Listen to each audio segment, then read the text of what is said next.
Today's guest is an award-winning mindset and wellness expert. Sonia Jhas is passionate about helping people transform their lives, encouraging them to live in alignment with who they truly are. She's inspired countless readers through her book, I'll Start Again Tomorrow, and Other Lies I've Told Myself.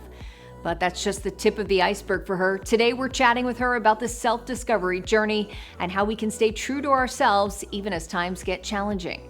This is Advocate Now.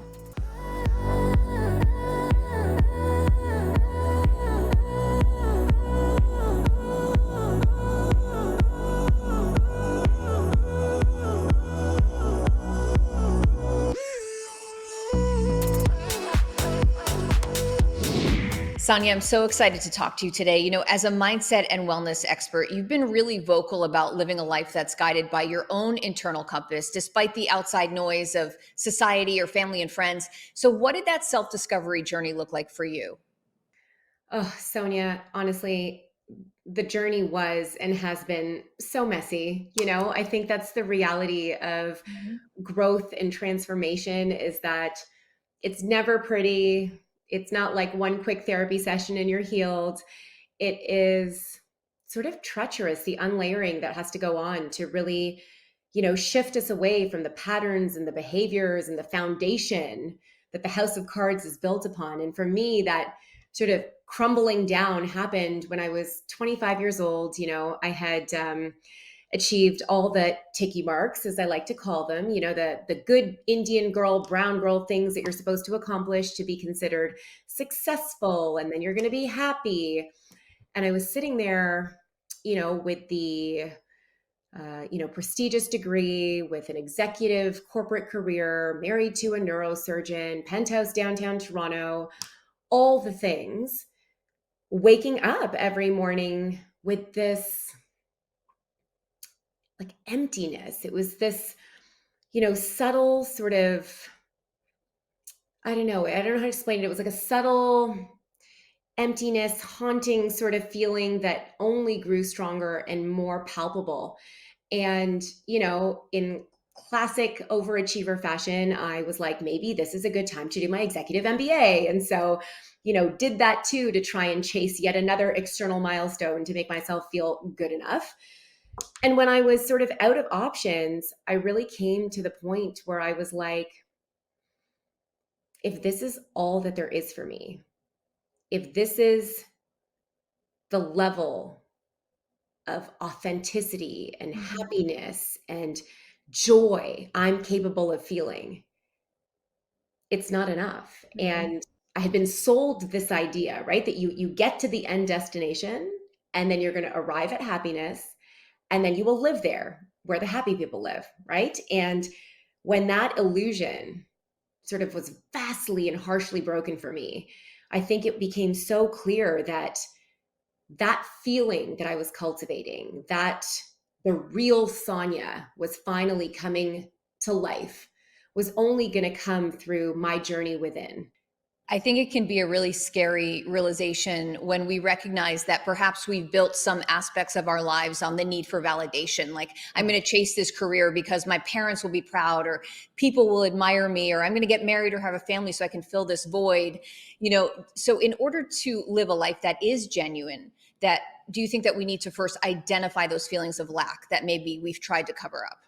I think it's the most important thing, Sonia. When I think about, the beginning of the unlayering and unraveling, it started because I I hit my breaking point, right? It's like I had suppressed and overridden all the feelings for as long as I possibly could. And there was nowhere left for them to go but to like come out of my eyeballs. Mhm. And in being able to tune in and being able to start to hear the quiet whispers that then were able to get louder and louder because I was giving them space and room to grow, I think I really realized for myself how important the literal act of acknowledgement and tuning in is.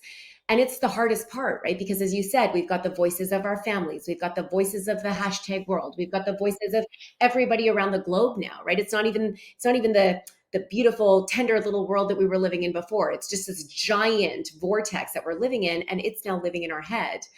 And so when you're able to take that small act of connecting with yourself, connecting your mind to your body, because so often we're so caught up in the vortex mentally, we actually can't collect the data. We don't even know what the data is. In connecting the mind and the body and making that the process of tuning in, it becomes a practice that really allows you to start to feel the intricacies of the spider web and really start to figure out which threads are yours, which threads are others, what needs to be untangled, what needs to be pulled on a little bit tighter. And it is, gritty when you come face to face with the noise within. But it truly is the only way to start to untangle the mess and to be able to course correct. And you talk about the grittiness. I think the tendency might be to glamorize the road to self-empowerment and Yes. self-improvement. The truth is, if you're holding a mirror up to yourself and truly looking at yourself in all of those dark corners, it gets ugly. It's not a pretty road. And you have to be accepting of that. I mean, would you say that that's really a big part of the process, is not judging what comes up? It is the scariest part of it, to really give yourself permission to see the mess for what it is, without the judgment, without the criticism, without the need to quickly override and fix it with the quick fix, right? That's what we like to do. Instead of really honestly, in a self-compassion oriented way, looking at what's there, we want to be like, okay, got a little peek. Here's my quick fix. And now I'm back in action. I'm in doing mode. And the doing mode is so wonderful when you have that clarity, but that clarity requires so much honesty, so much self acceptance, and so much trust in the fact that if you are being called to the journey to go within, to realign, to reassess, to blow the thing up, or to make simple course corrects, if that is what is coming up for you, to trust that there is a path that you are meant to take that needs to be uncovered, and there's no amount of running away that is going to save you from it. It will find you, it will hunt you down. As you said, it's surrender, it's releasing, it's letting go of the stories and the limiting beliefs that keep us trapped in victim mode.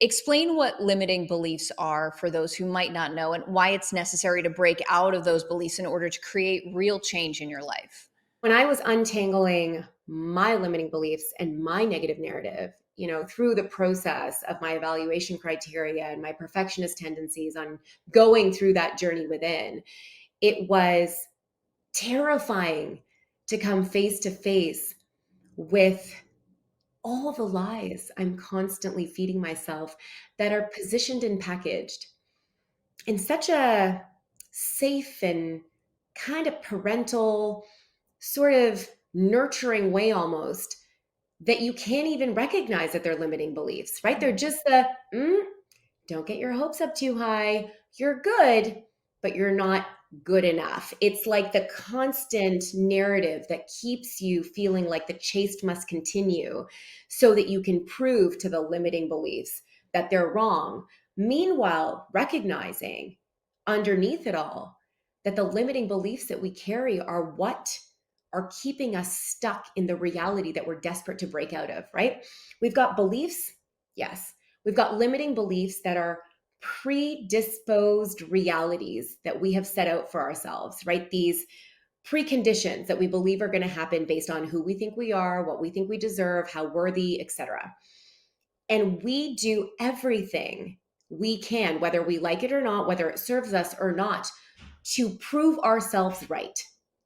Such an incredible conversation. Sonia, thank you so much. Congratulations on the release of your new book. Thank you for your wisdom. Please come back, because I could talk to you for hours about this. Oh, the Sonia thing, I think we definitely need to do again for sure. And it was such a pleasure. Thank you so much for having me and for supporting the journey of the book. And I know it's hard, but we are going to break the cycle of starting again tomorrow. I'm Sonia Baghdadi. Thanks for watching and advocating. For more stories and content like this, visit advocate.com and advocatechannel.com.